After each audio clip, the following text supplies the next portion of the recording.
October 4th meeting of the Metropolitan Area Planning Commission agenda to order. And can we have the public announcements, please?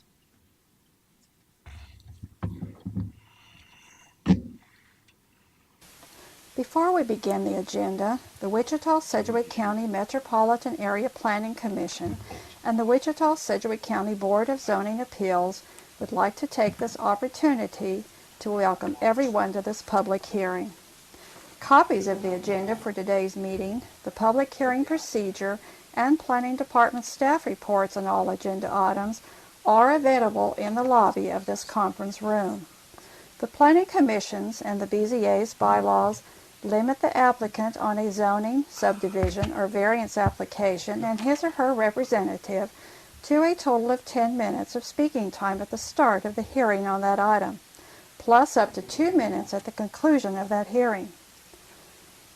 All other persons wishing to speak on agenda items are limited to 3 minutes per person.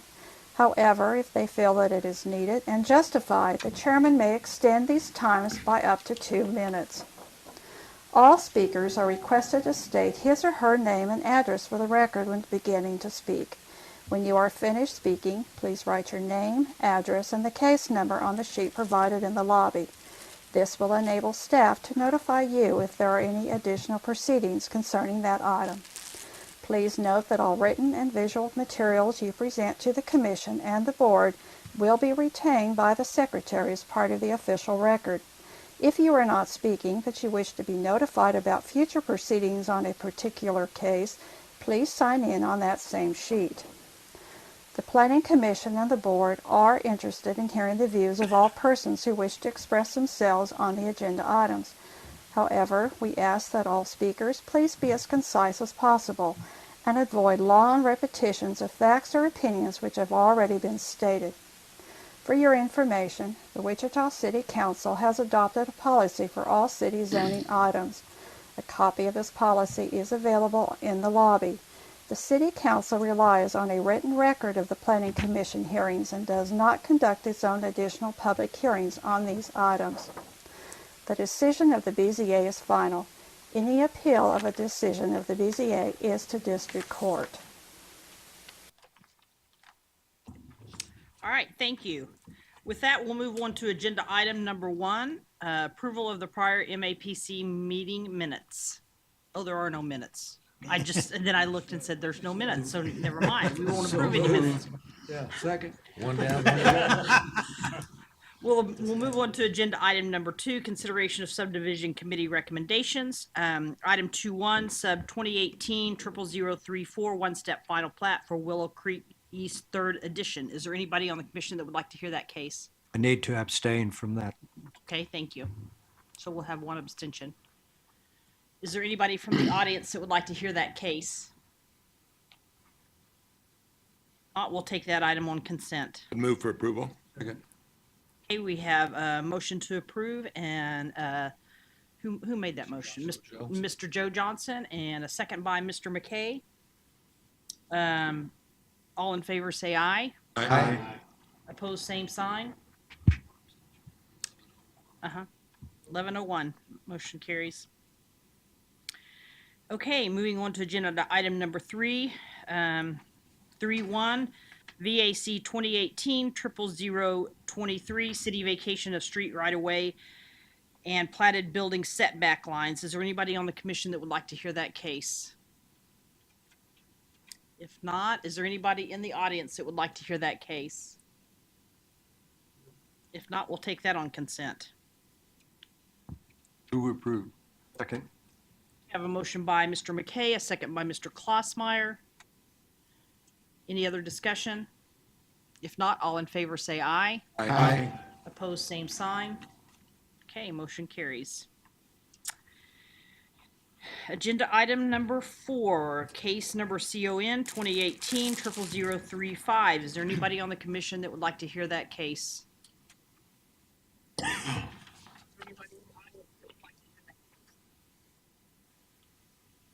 Okay, we'll take that item on consent. With case number CUP 2018-00038, they have requested a deferral to November 1st, but but I want to check to see if there was anybody in the audience that wanted to hear that case or came here to speak regarding that case. Okay, you're okay with coming back? Okay. November 1st.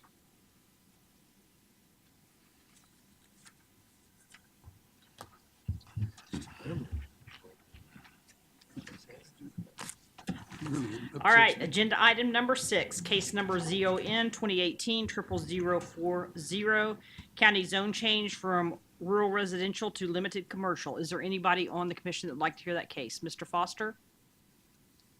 Okay, we will hear that case. Move to approve item number 4 and defer item number 5. Second. Okay, I have a motion by Mr. Warren, a second by Mr. Dool.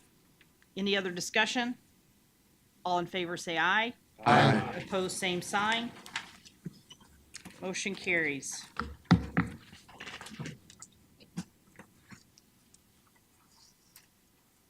We have Mr. Year Out to present.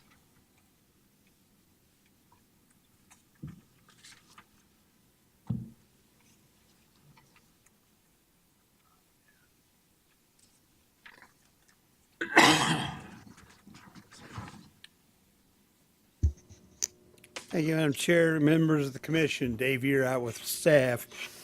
This is a request from Matt Fellows, the owner, and Flatlands Transportation to rezone property in the city of Greenwich.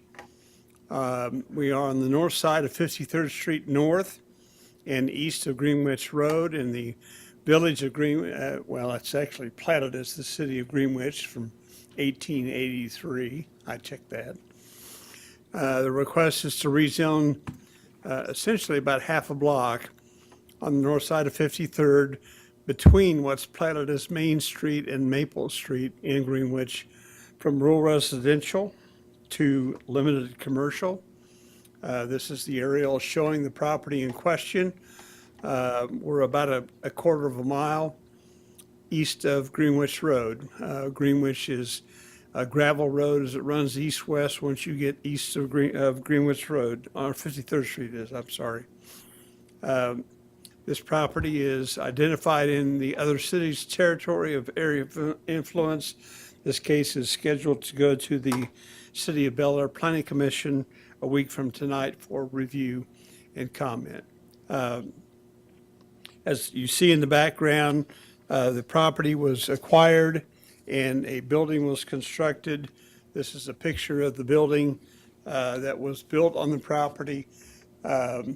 It had been submitted as a residential structure, but it's been used as a repair business for the activity conducted by the owner, which is, as noted in the staff report, he provides trucks for FedEx. They have a major facility west of here in the industrial park with the City of Bel Air. And this is the location in which the applicant does the repair work on those trucks when they need it, all the way from changing oil, tires, and things of that nature to major engine overhauls or other things that might need to occur. So all that activity occurs within this facility. As you can see, we're looking north of the site from 53rd Street. There's a 3 bays in this metal building, and the rest of it's just fenced off. It's a gravel yard access into the property. That's a look kind of to the east from what's known as Main Street, but into the property. You can see one of the FedEx trucks is already there. Another shot looking at the site from the east. This is taken looking, actually this is mislabeled on my part. We're over here on the east side looking kind of north and west, because this western lot, you can see there's actually some trucks parked over there as well. This is looking west along 53rd Street, just to give you kind of an idea of what the area looks like. Given the background and what's going on here, staff has recommended denial. We feel that it was disingenuous in how it was done, that we're in here essentially asking for forgiveness, and we're recommending that it be denied. There are no public water or sewer services out here. However, if the Planning Commission is inclined to recommend approval, we are recommending conditions on with a protective overlay to limit uses, particularly to deal with no outdoor storage, to meet the screening requirements of the zoning code, and also to obtain building permits and to bring that building into compliance with the commercial building, which is required under the building code, as opposed to the current permit, which identifies it as residential structure. So with that, I'll be happy to answer any questions. No water, so there's no plumbing? There is no public water in terms of like a water service out there that we're aware of. I have no idea whether they have a water well. I presume there's a restroom in there, but I didn't get into that depth with the code office. Other questions from the commission? Does this actually border Bel Air, or Yes. is it just in their planning area? No, it borders, 53rd Street is the city limit line for Bel Air. So the city of Bel Air's land and territory is on the south side of 53rd Street, and they are also east of Greenwich, but the old community of Greenwich itself is still in the county. But they're already incorporated in Bel Air, though. No, they're still in the That county. was my question, Yeah. if it was just in their planned area. It's or whether it within was- their area, recognized in the comp plan as their service area.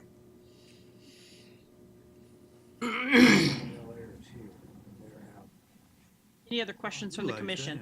that. I said In order to have, Bel Air. in order to have a well, they would have to have asked for a permit, am I right? They would have to have obtained a water well permit from the county and filed that with the state, yes. Could you guys repeat the question? I didn't hear the question. He's asking about whether or not there is to get a water well, they would have had to have a permit. Other questions? If no additional questions, will the owner or applicant please step forward? You state your name and address, and you have 10 minutes.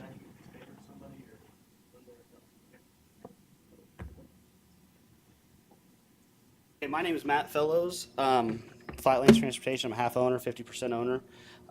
Address is 11600 East 53rd is the address that we're talking about. I live at 3151 North Den Hollow here in Wichita. First, I want to say thank you for letting us discuss this matter today. I think there's some miscommunication going on, so I'm glad that I welcome all questions, because I think what was just said, a lot of that isn't quite right. So I'm going to give you some history. It's probably not all 100% relevant, but I think it helps understand how this all ties together. So both owners, myself and my brother, he's here as well, Brian, we're 50-50 owners. We worked in corporate America in a finance background, both CPAs by trade. We decided to go out on our own 6 years ago and buy FedEx routes. We bought 3 to start with here in Wichita, Kansas. We have now grown that 6 years later to over 4 terminals. So we're in 3 different states, 4 terminals. We have 85 trucks on the road right now, and we're going to have 110 on the road come November, December. That's our peak season. So great growth. We're very proud of our growth and very proud of our business. Our business is mischaracterized by saying we're a repair facility. That's not what we are at all. So I'm glad to have this discussion. We are a partner with FedEx. I don't know how many of you guys know, but FedEx actually subcontracts out all its deliveries, FedEx Ground. So FedEx gets the freight, and then they bring it to our trucks at their facility. They're in Bel Air, the facility we're talking about. And then we are responsible in certain geographical areas to deliver all that freight. So my drivers and Brian's drivers, they wear FedEx apparel. They drive trucks that we own that say FedEx on the side of them, but we employ them. They're W-2 employees of ours. Their trucks are owned by us, even though they say FedEx on the side of it. So to the public, to the world, we look like FedEx, but we're not. So this, where this comes into play, so FedEx is our only customer. FedEx here in Wichita, they service from Pratt, Kansas to Winfield, up north to Newton, all the way out to Toronto, which is about an hour east of Augusta. So that's the area we're talking about. They used to have a model where they wanted one man in a van. So they would handle all the administrative stuff, all the compliance monitoring for drivers, all the DOT permits, the DOT physicals, all that stuff. They've changed their business model, and it's helped fuel our growth. So they started rewarding contractors for being bigger and taking some of those administrative burdens on themselves. So now we do all the hiring, we do all they're our employees, so we do all their compliance monitoring, all of that good stuff. That lends itself to needing a facility to help support the business, right? So FedEx has this huge facility in the Bel Air office park, one that they're developing right now, built in 2015. We needed a place of our own. First and foremost, it's our office building. There's a 10 by 20 office in there. It is on rural water district. We pay the water bill every month. We have plumbing, we have a bathroom, we have an office. We built this thing with the intention of, and we're not trying to skirt any rules, and I think Kelly Dixon could affirm to that because I call him all the time. We built this thing to be working on our own trucks, light maintenance. We don't do oil changes. We don't do major engine overhauls. We don't do transmissions. We do light brake work, bulbs, maybe put some decals on, that sort of thing. That's the type of mechanical work that takes place at this facility. The primary purpose of this facility, though, is our 2 managers sit in this building and they dispatch 40 drivers. Somebody's having a breakdown somewhere, they send other drivers here, there. All of our trucks are monitored GPS. That's the type of work that's getting done in this facility.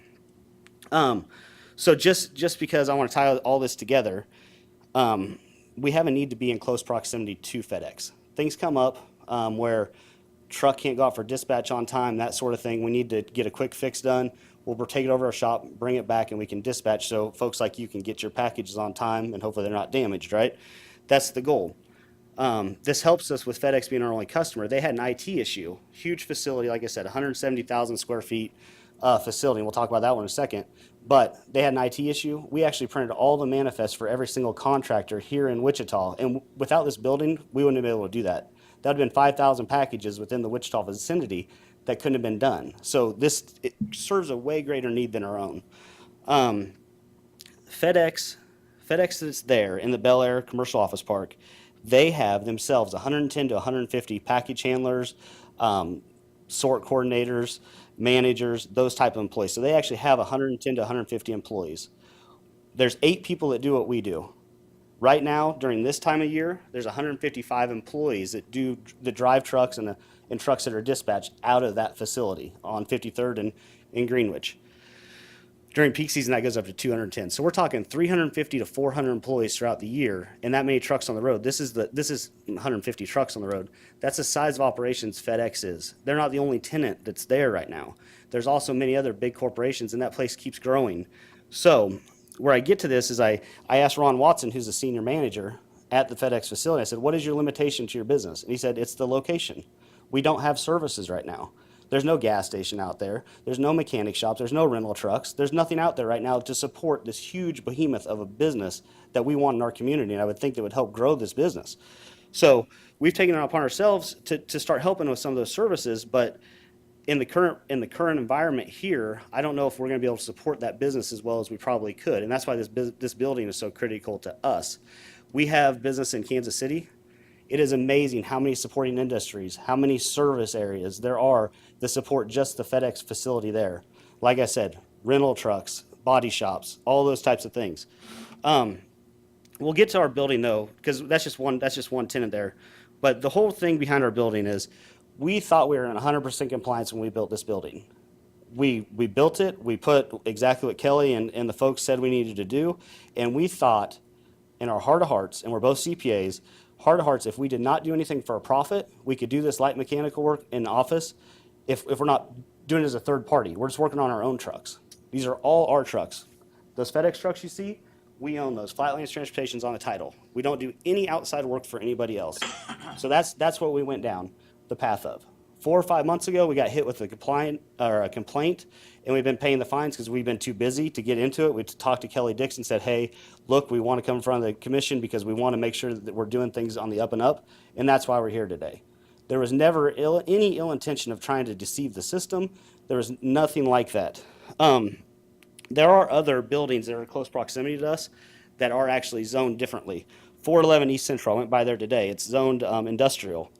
They had 15 trucks out in front of their building today, large pieces of equipment. Right next door to them, there was 5 different abandoned mobile homes. So there's other commercial entities that are in close proximity to us that I feel like has set the precedent.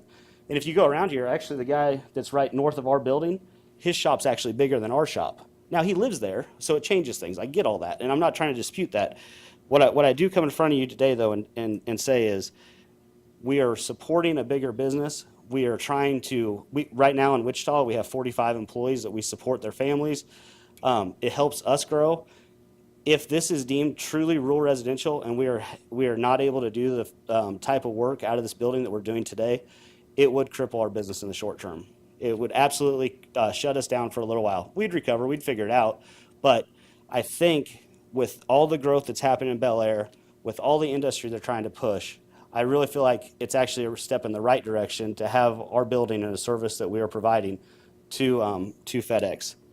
So I thank you for your time and consideration today. I hope I addressed any issues, any questions you guys might have, but if not, please let me know. Okay, Mr. Joe Johnson. When you submitted these plans to build the building, did you indicate that it was a residential? When good question. So when I went with Kelly Dixon. We had 2 or 3 meetings, and he told me the things. I told him exactly what we were planning on doing, and he told me, hey, you need a bathroom, you need a window if you have a shower or something, you need a stove hookup, and we build all of those things in. There was never an intention for anybody to ever live there, and we never made it. We never told him anybody was going to live there.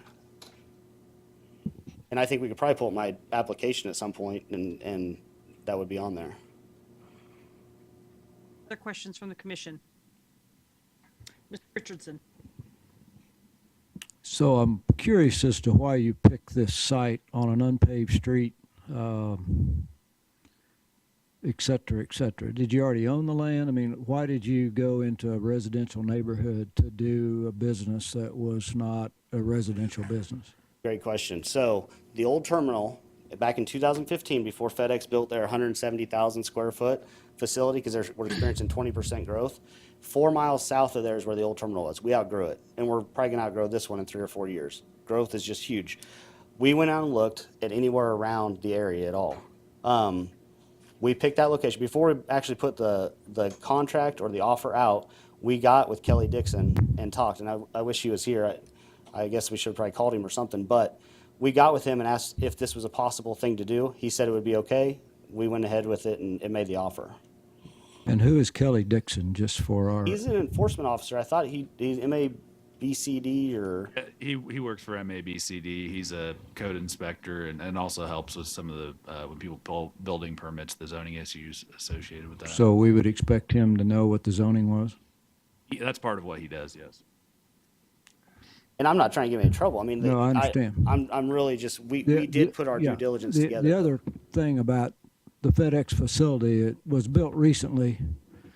I understand it doesn't have services around it, but that's where they chose to build it. It's not the fault of Bel Air that there's no services there, or the fault of Wichita. It's the fact that they chose that site and they built it there.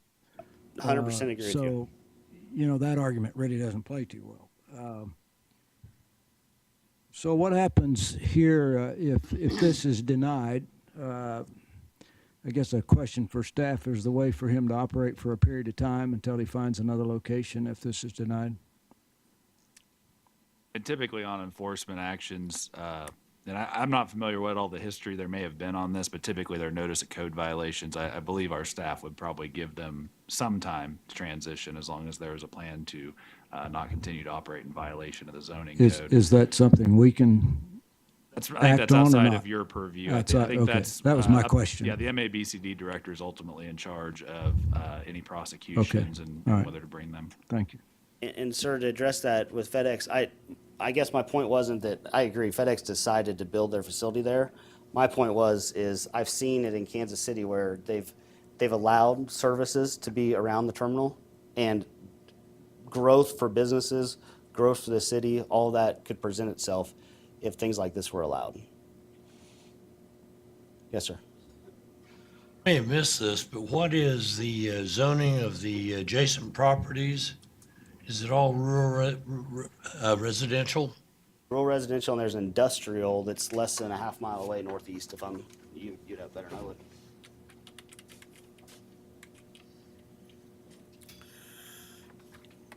Everything is rural residential except for this property that's north of the railroad tracks at the very end of what's called Central Street, and that's on light industrial. Now, this is the county zoning jurisdiction. When you get into the city of Bel Air, they've got different zoning on that.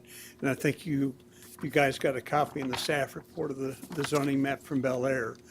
But within the county, everything in the community of Greenwich is zoned residential, and everything in the rural area in this area is zoned residential, except for the light industrial stuff. That's the end of what's called Central Street in Bel Air, which is this property at this location.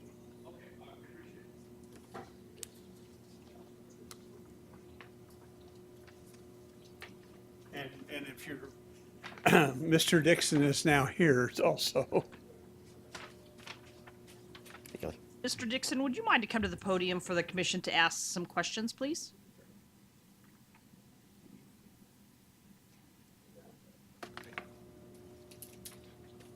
Hi, Kelly Dixon, Metropolitan Area Building and Construction. Kelly, the commission just needs some background on what the applicant was instructed and how the building permit and just the general conversation of their proposed use was handled. The original building permit was for a building with an apartment inside of it, a residential structure, is what the original building permit was for. We received a complaint some time back about automotive repair taking place, and we started a case at that time. Mr. Warren? If it can be used as a residence, I mean, it's built in such a way that it can be used as a residence, does the owner of the property have the right to work on their own equipment? When does this cross over from the aspect of working on your own equipment versus a business that is in, what's the threshold there for A violation? home occupation has to be operated by the person living on the property. You have to live on the property you're operating a home occupation on. So if the owner lived there, then If what the they're owner doing is- lived there, it's legal. then under certain restrictions, probably could do a home occupation, yes. Maybe, maybe not. Depends on the scope. What's that? He said it depends on the scope. There are conditions for a home occupation, Okay, no more than 4 employees, et cetera. okay, thank you. Other questions from the commission? Mr. McKay? I don't know if this is for Kelly or not, but Okay. would this be, rather than rezoning, do a conditional use permit? I don't know, that's for Kelly or sorry. I do not believe that it qualifies for a conditional use. The two uses that have been described are vehicle repair and office general, and neither of those are conditional uses in rural residential. Mr. Blick? On the map that you guys provided that has Bel Air, on that map that's right there, it shows just to the south of there where that little white square is, that property, it shows, I think, is that manufacturing. It's kind of hard to see.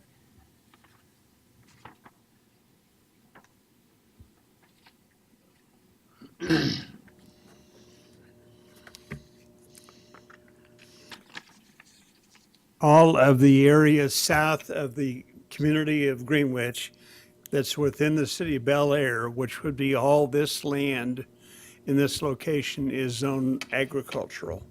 Okay, well, on the map that we have, it shows purple right there, and it shows, Well, that purple is on the east side, or I'm sorry, the west side of Greenwich Road. He's got a different map than you have.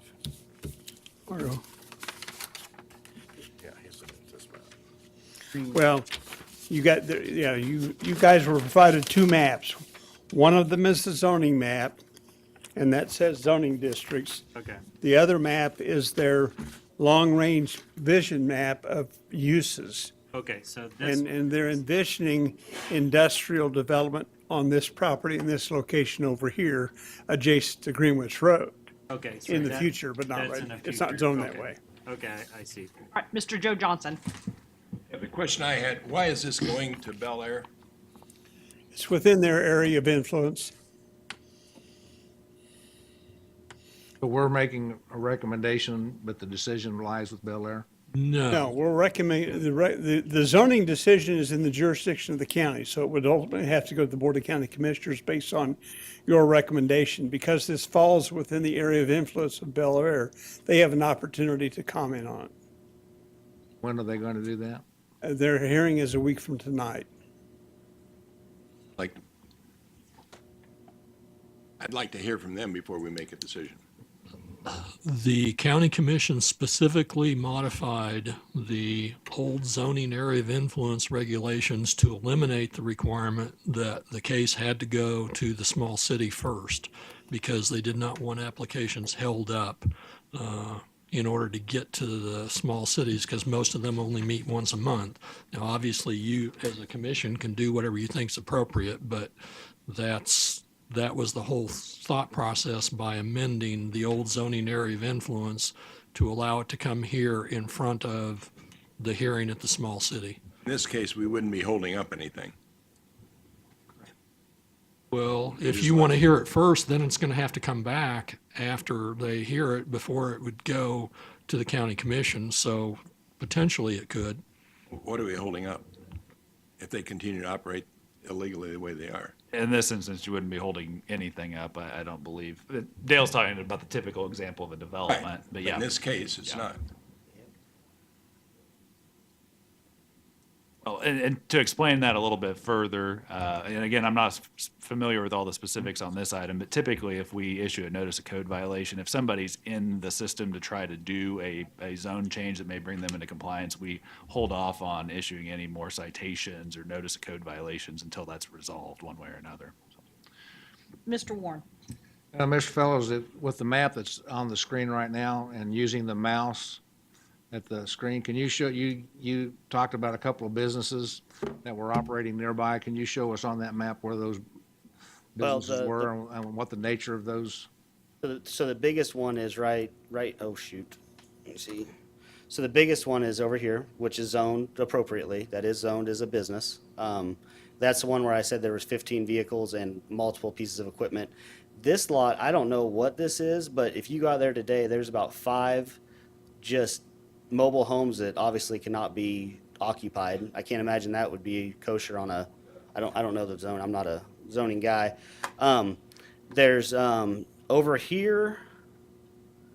Yeah, over here, this guy has multiple vehicles. It looks like he works on Hummers or something going on there. Multiple vehicles. I have pictures on my phone. I can show you that too.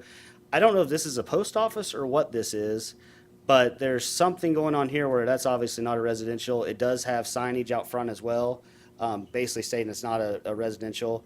And then once you get over here, and I don't even know what this is zoned at all, but up here, this building is out by itself. I guess it's on one plot of land, so that guy could own it.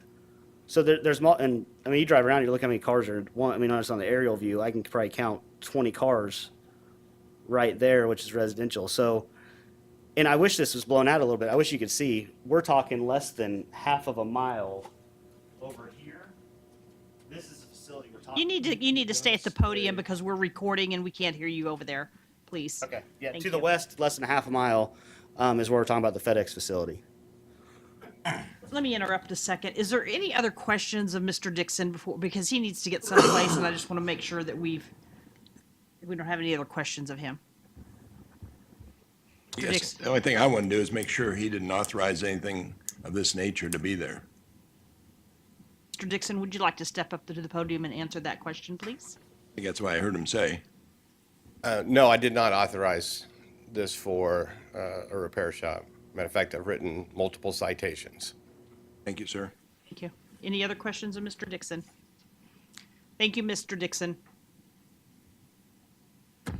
Okay, let's, thank you for your responses, and let's go to the audience. And is there anybody that would like to speak on this case from the audience? Okay, if you'll step forward to the podium, state your name and address, and you have 2 minutes. 3, sorry. 3.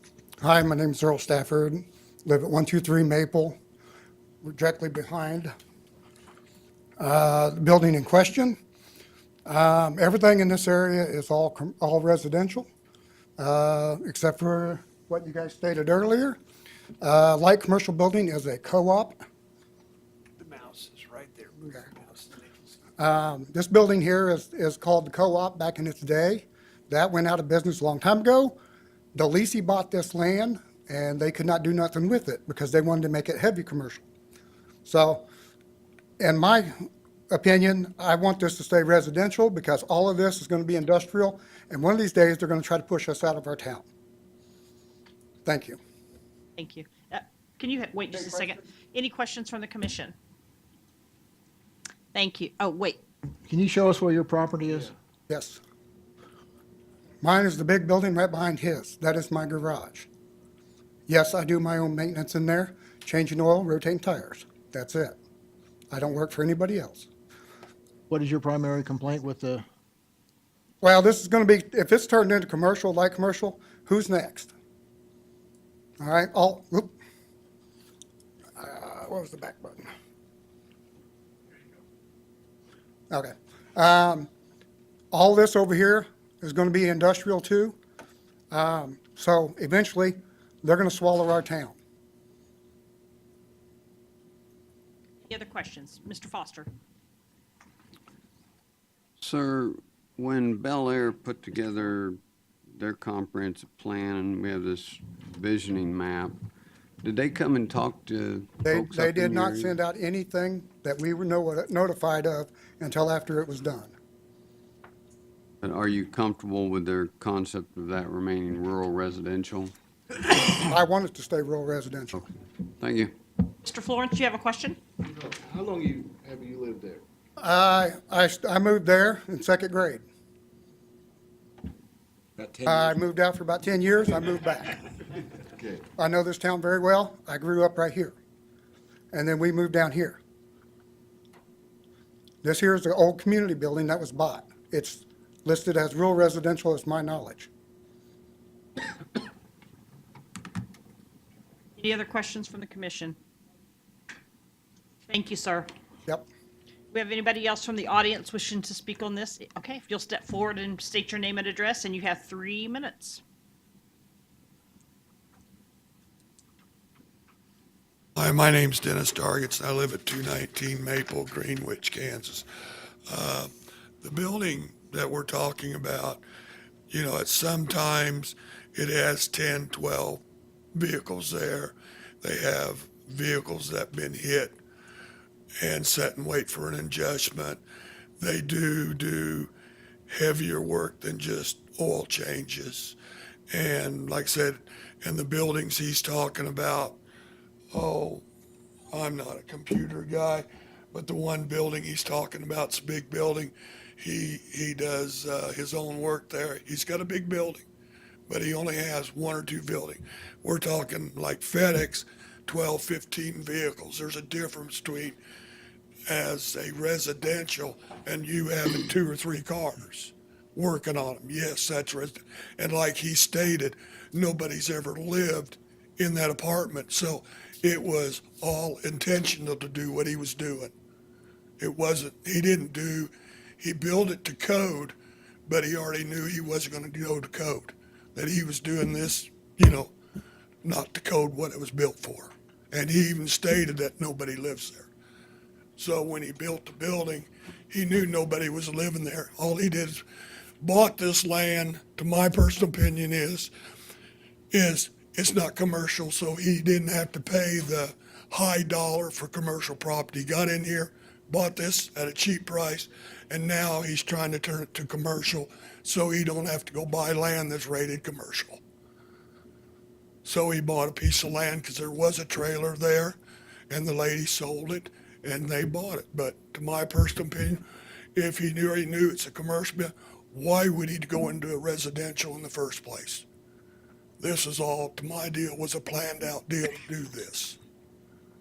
So that's all I got to say, but that other big building that sits over there, way over there, the guy that owns that has a business in El Dorado, and that's just a store like composites and stuff like this.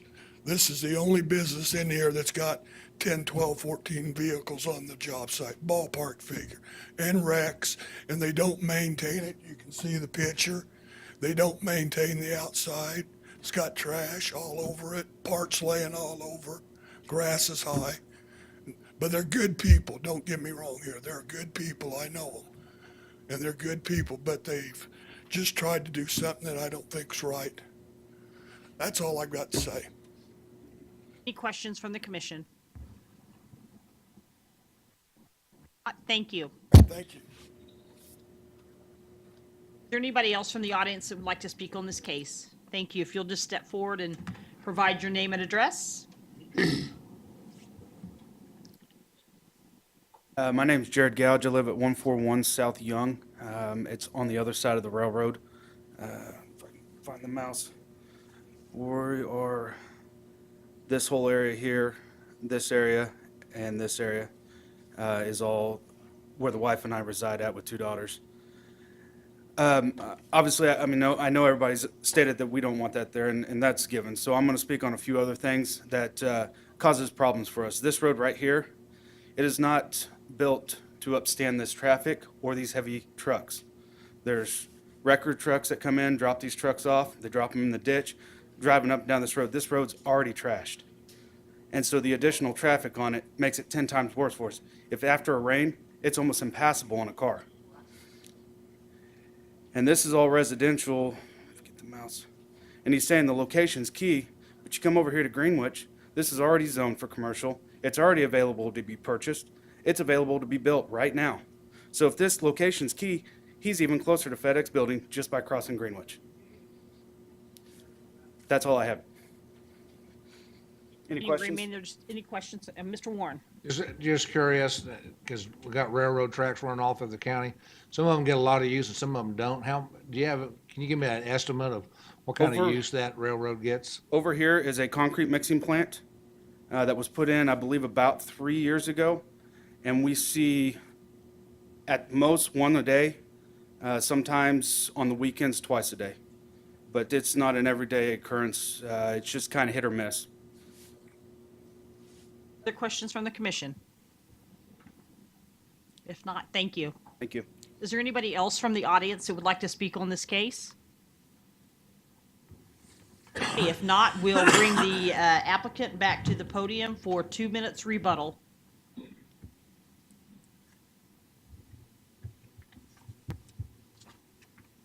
Okay, first I want to speak to our intention. So that's something that we only know what our intentions were. We truly, truly believed if we were doing our own work, just like these gentlemen are doing their own work in their own companies on their premises, we thought if we were doing our own work, not for profit, we were in compliance. No shady stuff. We weren't trying to do anything to be underhanded. The silly thing about it is I've been advised by other, I'm not going to say names, but we could rent this to an employee. The employee could live there and then work on these trucks that we're talking about today. I mean, we don't want to do underhanded stuff, though. That's why we came in front of the board today, and we want to get the right ruling on this. We are okay with some of the protective overlays that the staff has put in place. And I think when we were talking about is there some kind of conditional use, I feel like those protective overlays are almost putting the restrictions where it is a conditional use, which I think that's good for everybody. I don't want the 10 to 12 trucks out there at a time. That's not our intention. If we said, hey, we got to put 3 trucks out there maximum and that's all we could have, we would definitely work around whatever you guys put in front of us. As far as in the staff report, they talked about water availability, groundwater, the infrastructure that supports this. We have never used more than the minimum water from rural water district. So we're spending $21 a month in water. There's no influx of infrastructure needed to support our needs for this business. In my mind, you know, we're just, so the maintenance, I don't know where, at one point when we first started, we were doing heavier maintenance. We aren't even doing our own oil changes anymore Firestone does all of our oil changes. If they're too busy, we go to Tires Plus at 37th and Rock. This is what we are doing right now, light body work, no paint. We are doing brake, just light maintenance, bulbs, those types of things. The office is a more important thing for us. We would be willing, I agree the upkeep has gone down, but since we've been getting fined. Sir, I'm sorry, your time is up. Okay. Thank you. Is there any questions from the commission? Mr. Blick? You just said a second ago, protective overlay, you agree with all of those that's stated? Is that correct? The one that I would, so there's two of them that I would like some more details on, one of which is the screening on all four sides. Our boundaries are roads on the east, south, and west sides of our property. The north side of our property that butts up to one of these gentlemen's property, I think for sure we need to put some kind of screening up. And we have started putting fencing up, but we didn't put any more capital into this because we don't know what the outcome of this is gonna be. Number two is no outdoor storage. Yes, we do agree with that. Agree with, the only other one we need more research on is bringing the building up to commercial code. We've talked about infrastructure limitations. I don't know, I have not quantified, we just got this 2 days ago. I have not quantified how much like a fire suppression system and those types of things might be in this building. Questions from the commission? Seeing none, thank you. Thank you. Thank you for your time, everybody. I'll bring it back to the commission for action. Mr. Blick? Dale, is this correct on number 2 on protective overlay, no outdoor storage? Is that considered out vehicles also? I think that's how it's read inside the thing on limit. Per the code, I think it's 72 hours, that if a vehicle sits still for 72 hours, that's defined as storage. But if it moves every, 72 hours, then it's parking. Mr. Warren? I'm following the line of at least the thinking that Mr. Joe Johnson had in terms of, it makes no sense for me to make a decision before the city of Bel Air has to take a look at it. If this falls within their sphere of influence, it would be like not allowing a speaker to come up and speak when this is part of their job. And so I would like to defer this to the first meeting following the city of Bel Air's opportunity to review the application, see what they think and what they say. Making that a motion? It is a motion. Second. Okay, I have a motion by Mr. Warren, second by Mr. Johnson for a deferral. It might be ideal to stay on the record the date that would be. I think it would be the 18th. Is that correct? The October Correct. 18th. If I may add, that Planning Commission at Bel Air meets a week from tonight on the 11th. We can have that decision, presuming that they make a decision or take an action, back to you on the 18th. My motion would include that date as a part of the motion. Thank you. Part of the second as well. You. Questions to Dave. Will you make sure that this motion, that we're going to consider it the 18th? And if they don't want to act on it, then that's up to them. Yes, Is that, I will be at the meeting. okay, okay, make sure that there's some kind of decision. I'm not going to oppose the motion, but there's a couple of things that the applicant said that, he said, we're not doing this for profit, and that they built this in our zoning with the intent of having a house there, and neither one of them's happened. And we had the official that supposedly issued, that the applicant was using as a reference, letting him do all these things, and the staff person said no, because they're not doing what he said he was told they were going to do. So just keep that in mind. Mr. Blick? I'd have to agree with Mr. Warren, Mr. Johnson, just because I'm looking at this vision map and it's showing that they're going to be increasing to manufacturing further east of that area. So I think that just waiting would probably be best to see what their opinion is based off their vision map. Mr. Joe Johnson? I'd like legal to clarify the scenario that he presented, that Matt presented, that he could have an employee live there and have that as a home occupation. I think you have to be the owner of the home, do you not, to live? I don't believe you do have to be the owner of the home. The language talks about persons occupying such dwelling unit, and I think that could be somebody who's there as a tenant. I defer to planning department staff if they have any thoughts on that too. All right. That's consistent. If there was a resident there occupying or operating a home occupation within the home occupation regulations, then that would be a different deal. And they could have employees in addition to that? In a rural home occupation, you can have up to 4. But I guess I'm okay with the motion. If it comes back to us, that's something we can talk about. Any other discussion?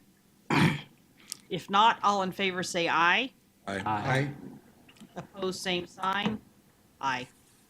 Aye. So 2. Better quit. Who else was a no? Yeah, just me and Mr. Florence. Yes. Against it. I just want to vote against it. Motion carries. That's it. I 10 to 2. might clarify one thing that was said about the rural home occupation. There is a 2-acre minimum lot size, and this is below that, so it would require a conditional use even as a rural home occupation.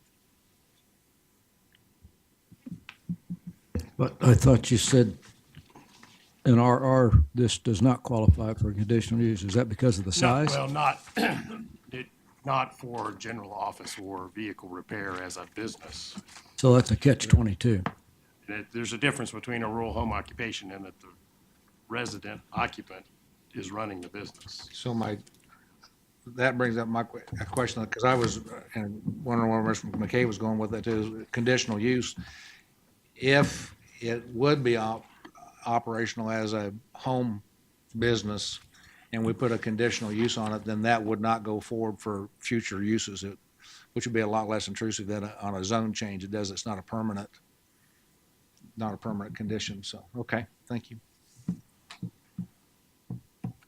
Okay, if there's no other business, this meeting is adjourned.